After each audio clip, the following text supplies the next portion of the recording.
Assalamualaikum warahmatullahi wabarakatuh. Selamat datang di channel YouTube M. Zeni Dewa Janti Official. Kali ini kita akan menceritakan suatu kisah tentang putra Nabi Adam yaitu Qabil dan Habil, kedua saudara yang berseteru. Penasaran dengan kisahnya? Yuk kita simak kisahnya. Bismillahirrohmanirrohim.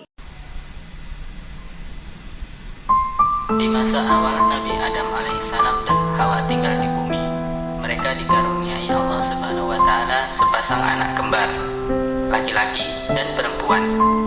Anak laki-laki beliau beri nama Qabil, dan anak perempuannya beliau beri nama Iklimah. Iklimah memiliki paras yang sangat cantik, sehingga orang tidak akan berpaling bila memandangnya. Tidak berselang lama, beberapa bulan kemudian, Allah Subhanahu wa Ta'ala kembali menganugerahi Nabi Adam sepasang anak kembar. Yang laki-laki beliau beri nama Habil, dan yang perempuan beliau beri nama Lubuda. Nabi Adam bersyukur dan memuji Allah Subhanahu wa Ta'ala atas karunia anak tersebut. Allah Subhanahu wa Ta'ala memberkati Nabi Adam dalam merawat kedua anak laki-laki dan kedua anak perempuannya. Mereka tumbuh dewasa dalam pengawasan ayah mereka, Adam alaihissalam, dan kasih sayang ibu mereka, Hawa. Dan Iklimah mampu menyejukkan bagi mereka yang memandangnya karena kecantikannya, sedangkan Lubuda tidak secantik Iklimah. Hal tersebut tidak meresahkan Adam dan Hawa. Keduanya mencintai Iklimah dan Lubuda sama besarnya. Qabil dan Habil bekerja membantu Nabi Adam alaihissalam. Qabil memilih menjadi petani, mencangkul dan bercocok tanam, serta memanennya untuk kebutuhan makan keluarganya, dan untuk memberi makan binatang ternak yang dipelihara oleh Habil. Habil mengembala ternaknya di ladang yang hijau, agar kualitas peliharaannya baik, sehingga semua anggota keluarganya bisa meminum susunya dan memakan dagingnya. Sementara itu, Iklimah dan Lubuda membantu Hawa di rumah. Keduanya menjaga hasil kebun, memasak dan membuat pakaian dan penutup kepala dari bulu unta dan bulu kambing. Keduanya juga membuat beragam alat untuk beristirahat bagi ketiga laki-laki di rumah itu, yang dengan sekuat tenaga menyiapkan segala kebutuhan keluarga kecil mereka. Kehidupan keluarga Nabi Adam sangatlah bahagia, hingga tibalah masanya anak-anak untuk menikah. Di bumi ini tidak ada yang lain kecuali anak-anak Nabi Adam. Allah Subhanahu wa Ta'ala membolehkan seorang saudara laki-laki menikah dengan saudara perempuannya, namun dengan satu syarat. Seorang saudara laki-laki tidak boleh menikah dengan saudara perempuannya yang dilahirkan pada kehamilan yang sama, namun ia menikah dengan saudara perempuan adiknya. Dengan demikian, Qabil menikah dengan Lubuda dan Habil menikah dengan si cantik Iklimah. Syariat ini diperbolehkan pada saat itu karena tidak ada manusia lain kecuali anak-anak Nabi Adam alaihissalam. Syariat ini diharamkan kemudian. Manusia bertambah banyak dan berbeda-beda di banyak bangsa. Syariat pun berubah atas perintah Allah. Tidak diperbolehkan seorang laki-laki menikah dengan saudara perempuannya selamanya. Nabi Adam alaihissalam lalu menyampaikan syariat dari Allah Subhanahu wa Ta'ala itu kepada anak-anaknya. Namun, Qabil menolak dengan penuh dendam. Dia tidak rela bila Iklimah, saudaranya yang cantik, menikah dengan Habil. Dia ingin menikah dengan Iklimah. Nabi Adam alaihissalam dengan lemah lembut menyampaikan pada anaknya Qabil bahwa ini adalah ketetapan dari Allah Subhanahu wa Ta'ala. Namun, Qabil tetap menolak. Dia sudah diliputi rasa dengki dan dendam pada saudaranya Habil. Di saat seperti ini, setan pun ikut menyalakan api kedengkian, ketamakan di dada Qabil, menghasut Qabil untuk melanggar perintah Allah Subhanahu wa Ta'ala. Qabil termakan bujuk rayu setan. Atas petunjuk dari Allah Subhanahu wa Ta'ala untuk menengahi permasalahan yang ada, Nabi Adam alaihissalam menyampaikan kepada kedua anaknya untuk mempersembahkan kurban terbaik hanya kepada Allah Subhanahu wa Ta'ala. Barang siapa yang kurbannya diterima, dialah yang akan menjadi suami Iklimah. Qabil dan Habil menerima persyaratan tersebut. Qabil akan mempersembahkan kurban dari hasil bercocok tanamnya, sedangkan Habil akan mempersembahkan kurban dari ternaknya.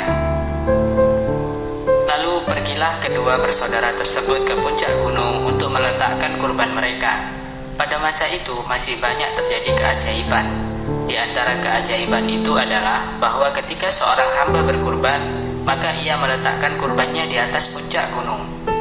Jika Allah menerima kurbannya, maka api putih turun dari langit menyambarnya. Namun, jika Allah menolaknya, maka kurban itu akan tetap ada. Tidak ada yang mendekatinya, baik itu manusia maupun burung. Bukti bahwa Allah tidak meridhoi hamba itu dan kurbannya. Habil yang baik pergi ke gunung membawa binatang peliharaannya yang paling baik, yaitu yang paling gemuk dan paling kuat, untuk diberikannya kepada Allah sebagai kurban. Habil cinta kepada Allah, dan pecinta memberi kekasihnya sesuatu yang paling berharga. Sedangkan Qabil, ia tidak bersusah payah menyiapkan kurban yang baik. Bahkan ia berkurban dengan buah dan sayur yang buruk sebagai kurban untuk Allah. Dua bersaudara itu berkumpul di tempat yang sama. Keduanya mendaki gunung hingga mencapai puncaknya untuk meletakkan kurban mereka masing-masing. Habil dan Qabil menunggu waktu untuk mengetahui hasilnya. Waktu berlalu terasa sangat lambat. Habil merasa senang dan gembira karena ridho terhadap keputusan yang akan diterimanya dari Allah. Qabil berharap pada dirinya sendiri bahwa kurbannya akan diterima. Jiwanya dipenuhi dengki terhadap saudaranya. Tibalah saat yang ditunggu-tunggu. Api putih yang besar meluncur seperti panah, menyambar kurban Habil dalam sekejap mata. Sedangkan kurban Qabil masih utuh. Allah menghendaki iklimah untuk Habil. Ia pun bersujud sebagai tanda syukur kepada Allah. Setan tidak berhenti merayu Qabil. Ia selalu menghadirkan rupa si cantik Iklimah dalam pikiran Qabil. Setan membisikinya bahwa Adam mendoakan Habil dan tidak mendoakannya. Setan terus menggoda Qabil hingga akhirnya Qabil yang sudah penuh dengan kedengkian dan dendam bertekad bagaimanapun caranya ia harus menikah dengan Iklimah. Qabil meraih batu dan mencari Habil. Saat Habil sedang tekun dengan pekerjaannya, Qabil memukul kepalanya dari arah belakang. Darah mengalir dan ia pun meninggal. Di tempat yang jauh dari Qabil, setan tertawa riang. Setelah ia mampu mengeluarkan kedua orang tuanya dari surga, ia juga mampu membujuk seorang saudara membunuh saudaranya sendiri setelah menanamkan rasa permusuhan di hati Qabil. Itulah awal perbuatan dosa di dunia. Awal darah mengalir, awal bangkai terbujur, dan dosa yang besar adalah membunuh manusia tidak bersalah dan membunuh jiwa yang diharamkan oleh Allah kecuali dengan jalan hak. Bahkan sama dengan membunuh seperenam penduduk bumi jika manusia membunuh manusia lainnya. Qabil tidak pernah melihat mayat sebelumnya dan tidak tahu apa yang harus diperbuatnya ketika salah satu di antara mereka meninggal dunia. Ia pun menggendong mayat Habil, tidak tahu apa yang harus diperbuatnya. Lalu ia berjalan dengan wajah nampak kehausan dan penuh kasih. Saat merasa letih, ia pun beristirahat sambil duduk. Tiba-tiba ia melihat pemandangan yang langka. Dua ekor burung gagak sedang bertarung, seperti dua orang yang sedang bergulat. Pertarungan semakin sengit, sehingga salah satu dari burung itu terbunuh. Burung gagak yang terbunuh jatuh ke bumi, seperti jatuhnya Habil. Burung gagak yang hidup turun menghampirinya dan meletakkannya di atas tanah. Kedua kakinya menggali lubang, menarik mayat burung itu dan memasukkannya ke lubang, lalu menimbunnya dengan tanah. Kemudian burung gagak itu meninggalkannya setelah menguburkannya. Qabil memahami bahwa Allah mengutus burung gagak itu kepadanya agar mengajarkannya cara menguburkan mayat saudaranya. Qabil melangkah, lalu menggali lubang untuk saudaranya. Ia pun menguburkannya, sehingga menjadi kuburan pertama di muka bumi ini. Adam merasa kehilangan setelah tahu bahwa anaknya terbunuh. Air matanya mengalir sambil berdoa semoga Allah mengampuni Qabil. Kesedihannya teramat dalam, sehingga Allah Subhanahu wa Ta'ala menganugerahinya seorang anak lagi yang bernama Sid.